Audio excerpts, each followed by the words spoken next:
Protect your home from home. Simple Caravan Insurance, sponsors of the Caravan Channel.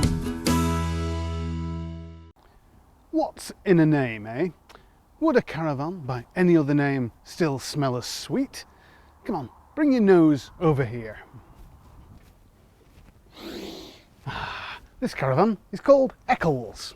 Eccles? What's all that about? Does that refer to the name, the cake, or the idiot from the Goon Show? Fine, fine, fine. But then it's also called Moonstone. What's a moonstone? Well, it's a kind of gemstone. What's that got to do with caravanning? I've no idea. But all the vans in this range are named after gemstones. There's moonstone, there's amethyst, there's ruby, there's quartz, and there's solitaire. That's a kind of diamond. And this S symbol, what does that stand for? Supervan? No, it stands for Sterling and for Swift, who make Sterling vans. It's very confusing. In fact, the Eccles name has got a very, very long heritage. In fact, it's the oldest name in British caravanning history. The first Eccles of all hit the road in 1919, made by the Eccles Motor Company of Birmingham for the Dowager Countess Rhonda. Isn't she played by Maggie Smith in Downton Abbey? So the Eccles name has a long history, but it wasn't until the 1960s when it was sold to Sprite that it became the cutting edge of new technology. Sprite put in things like pumped water, a heater, a fridge, carpets, double glazing, you know, luxury. Later on still, Sprite was sold off to Swift and they got the Eccles name into the bargain. And they also had the Sterling brand, and they combined the two to make the Sterling Eccles, a brand that at the time stood for style and innovation, and still does. Well, I'm here today at Reed's Leisure in Blackburn, and I found this 12-month-old second-hand Sterling Eccles Moonstone SR on the lot. And no, I don't know what SR stands for either. Side restaurant? No, probably not.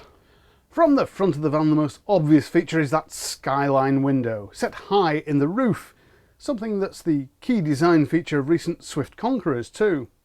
There are alloy wheels and a barbecue point, just like on the Conqueror, and there's a spare wheel carrier and an LED awning light, just like the Conqueror. Oh, but the entrance door is a few inches larger than normal, just like the Conqueror. Inside it's the same story, with equipment and layout exactly the same as the Swift Conqueror. Up front there's the familiar Swift sweep of plastic moulding. I think this is a bit too chunky, but that's a personal taste thing, and it does incorporate these useful cubbies with plenty of power points. The front lounge area is large and comfortable. These seats are easily big enough to use as single beds, and it all makes up into a super king-size double. In fact, space is in abundance in the Sterling Eccles Moonstone SR. I couldn't actually catch a cat, but if I had, it would have been a pleasure to swing it in here. Only joking. Meow. Look at this kitchen area. There's acres of workspace. There's a big oven and a hob, microwave, cupboards, and a decent fridge. This under shelf area I find amusing. What would you put in there? Well, anything you want, I suppose. Perhaps that's where that cat lives. Or you can fill it with books or board games or bottles of wine. It's up to you. Over on this side of the caravan, there's more workspace and more power points and an aerial point, so this is where the TV lives. The side dinette is comfortable and it's big enough for two to sit at and eat.